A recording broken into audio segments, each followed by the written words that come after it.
Welcome back to another video. In today's video, we're going to look at the Ford Mustang Mach-E in the extended version with rear-wheel drive as a non-premium option, which you can no longer get.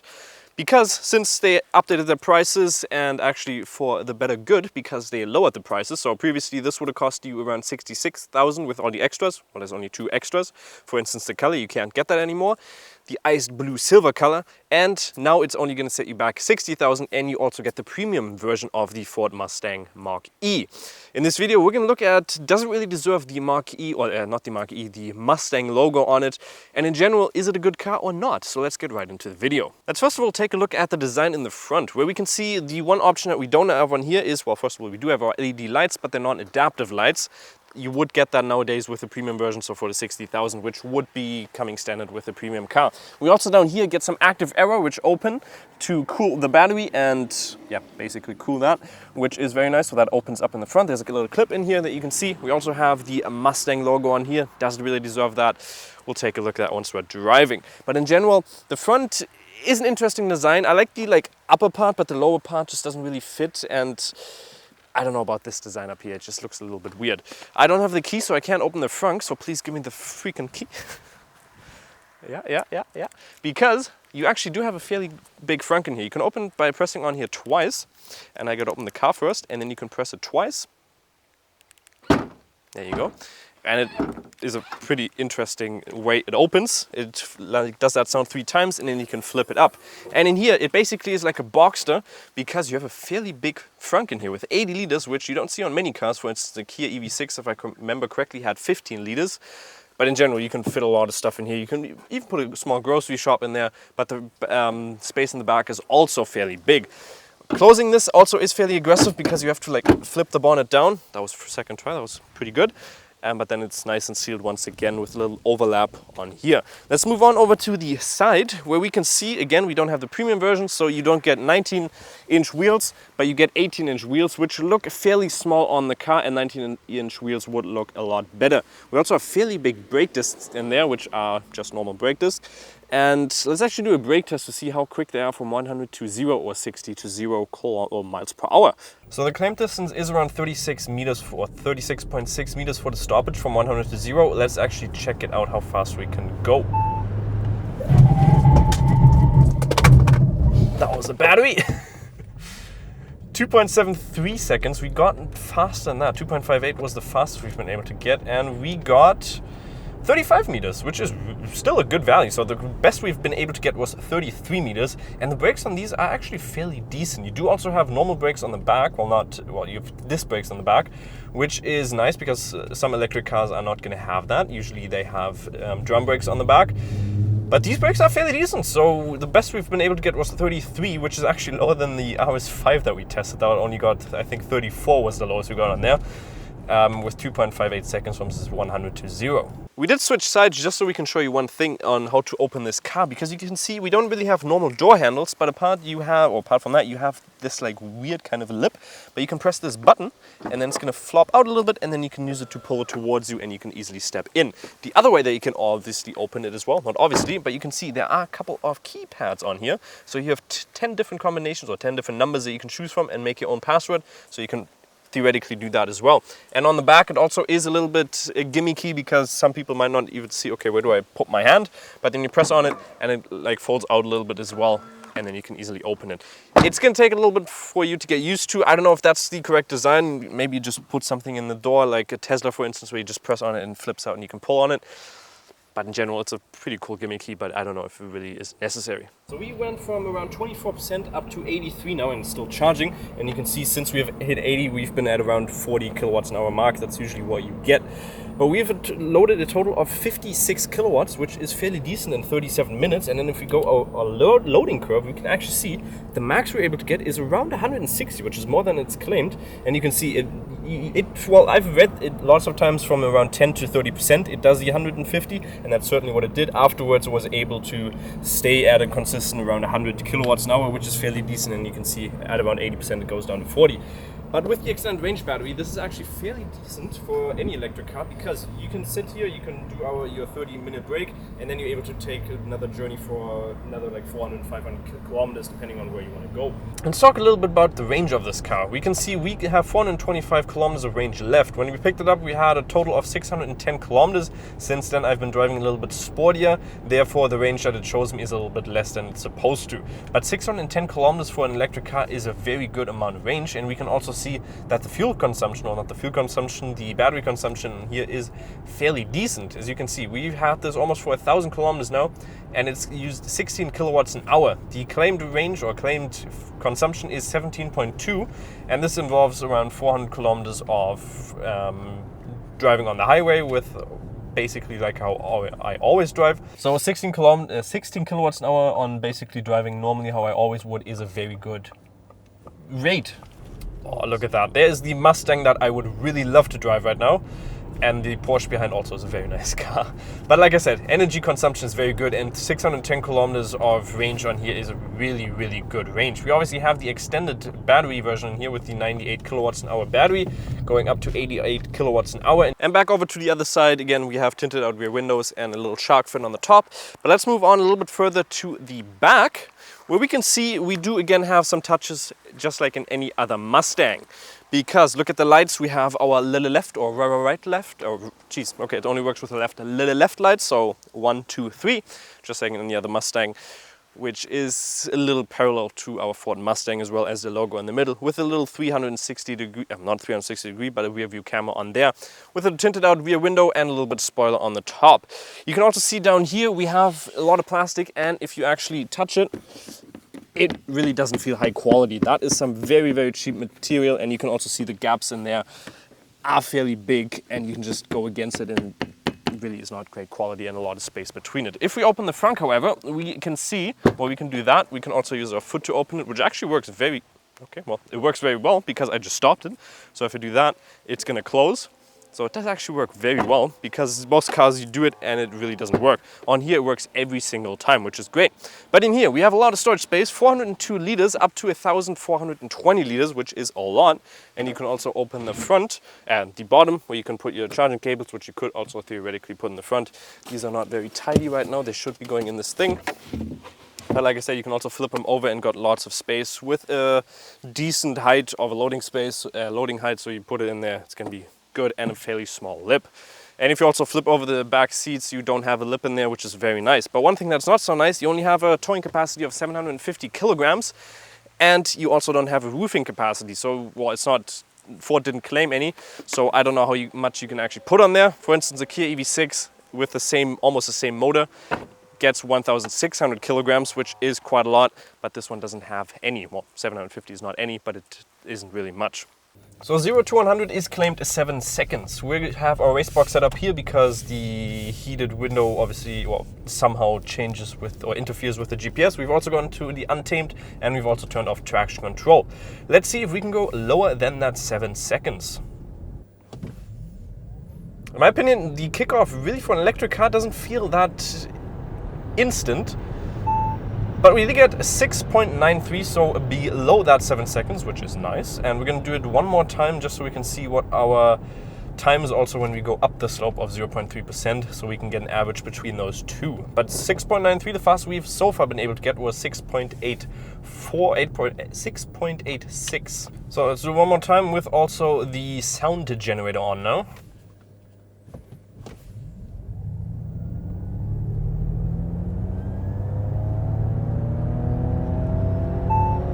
And 7.12, but that slope was also 1.1%, so a fairly high slope. But you can definitely get it below that 7, which is a good value.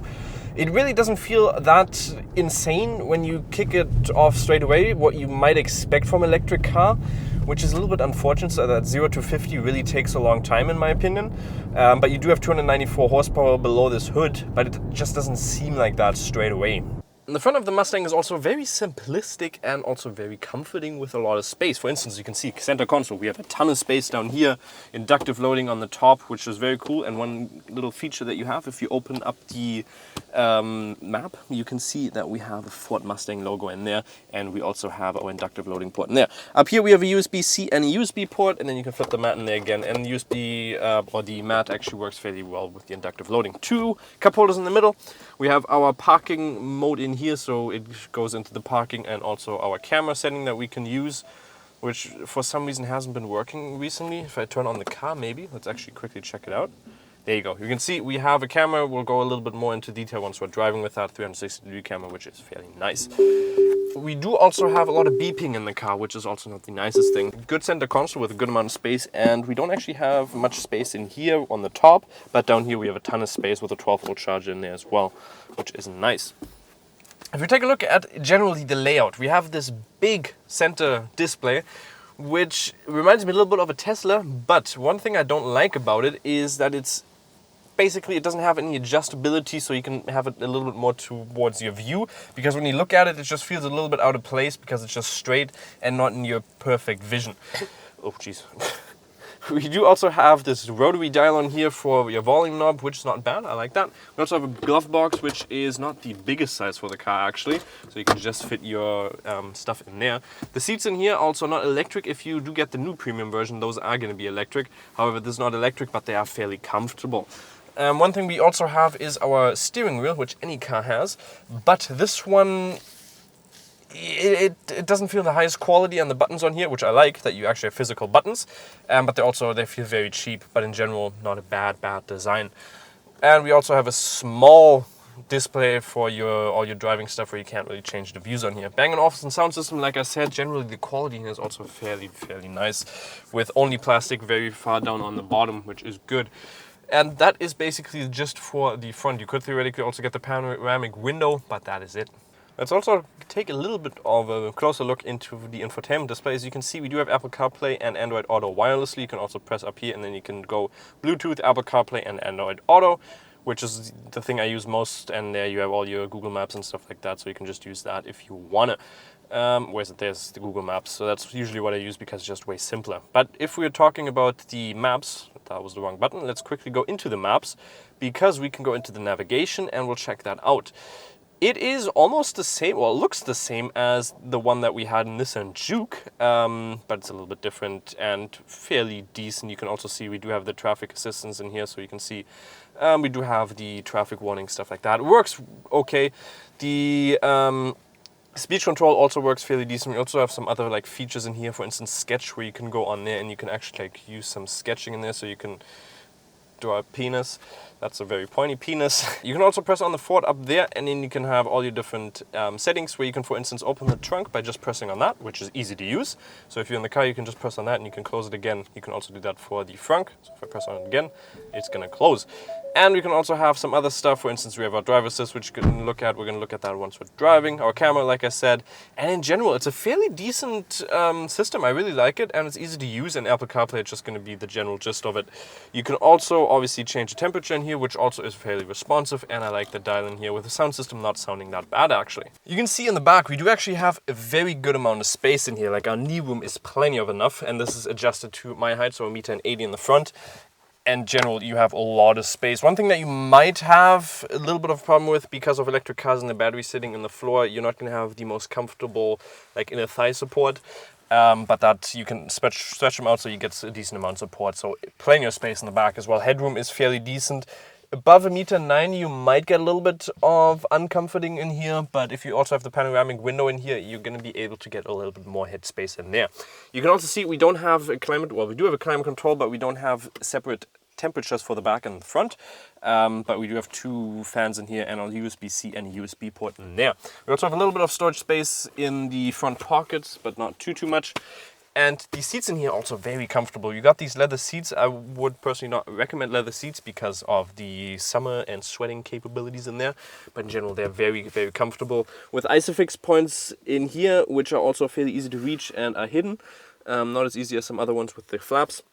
And the center seat is also fairly comfortable because you don't have a center gap, obviously due to the fact that it is an electric car. But in general, I really like the back. We also have our side, which is fairly good quality, apart from at the very bottom, but that is it. We also have the B&O sound system, or the Bang & Olufsen sound system, but the only thing that is a little bit weird is your lever for your door opener. You have it in here, and you sometimes might mistake it for your window, so you might randomly open the door without you actually wanting to.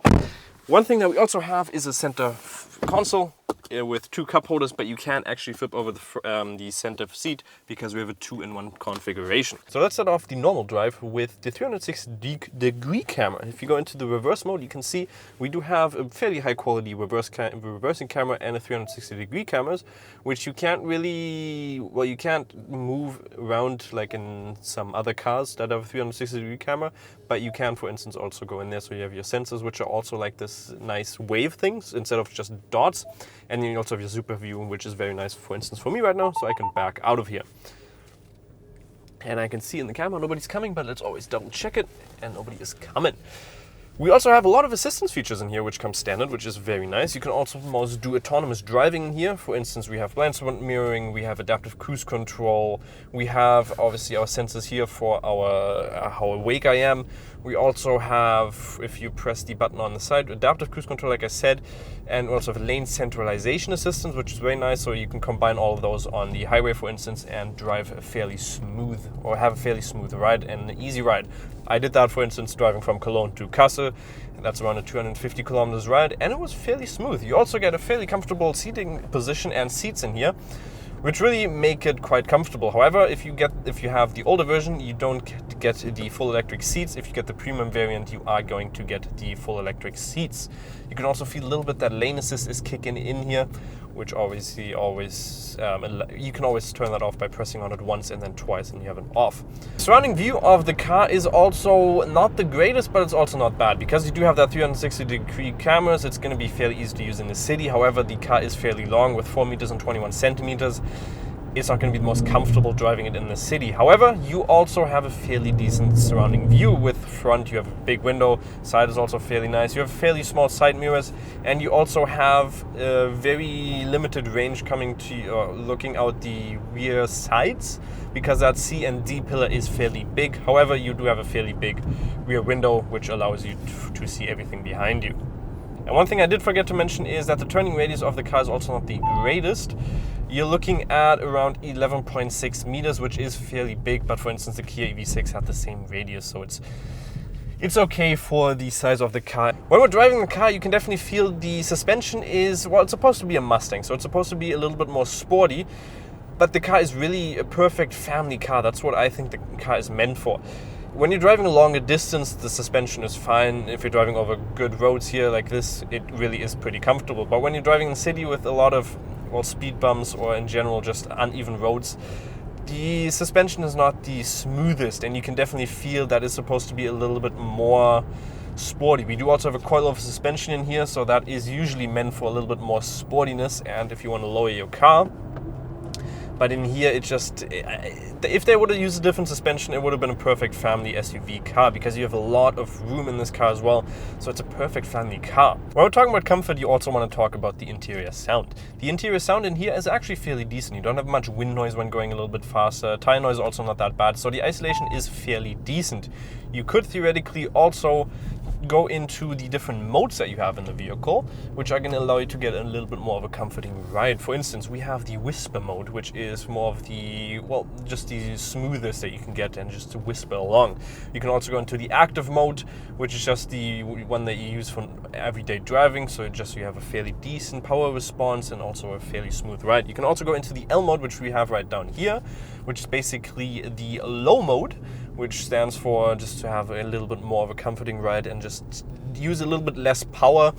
So you can definitely feel you have a lot less power for your for driving. It's also good if you're trying to tow something, even though you only have a 750 kilogram towing capacity on the back. But that's what you might want to use for that. But the mode that I'm most interested in is the untamed mode, because this is where you get a little bit more power or a little bit more excitement from the car. One thing that, because we do have the rear wheel drive, you can actually drift around corners a little bit. If we turn off traction control on the side here, we can actually go into this corner and you can actually drift around the corner very nicely, which is amazing with rear-wheel drive car, which feels amazing when driving. For instance, if you've driven a Mustang before, this definitely gives you a little bit of vibe on that.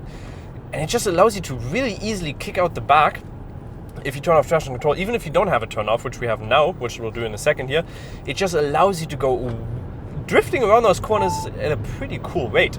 But in general, the turning radius of this car, well, not the turning radius, but the steering in here feels fairly direct, and the cornering capabilities also is fairly decent, which is a fairly good experience when driving on these corners. Let's go around here. I know the car is coming,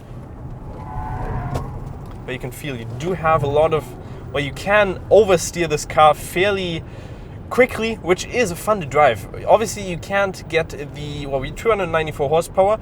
If you get a little bit more, you could theoretically get the GT variant with 487 horsepower, but that's going to be an all-wheel drive, so it's not going to allow you to do that nicely of an oversteer on the back. But this really does feel pretty cool. And one thing where I think, okay, the Mustang badge maybe is a little bit justified, but in general, it just doesn't give you that Mustang feeling of a V8. But the power that you get from an electric car, just like any other car, is just really direct. If you hit the throttle, it's right there. It doesn't take a long time to spool up or anything like that. So what's my final verdict on the Mustang Mach-E? Well, first of all, it really doesn't deserve the Mustang logo. A Mustang logo just is too much of a V8 or an EcoBoost Mustang. And this is just not that, because you don't have a V8 or a combustion engine in general in there.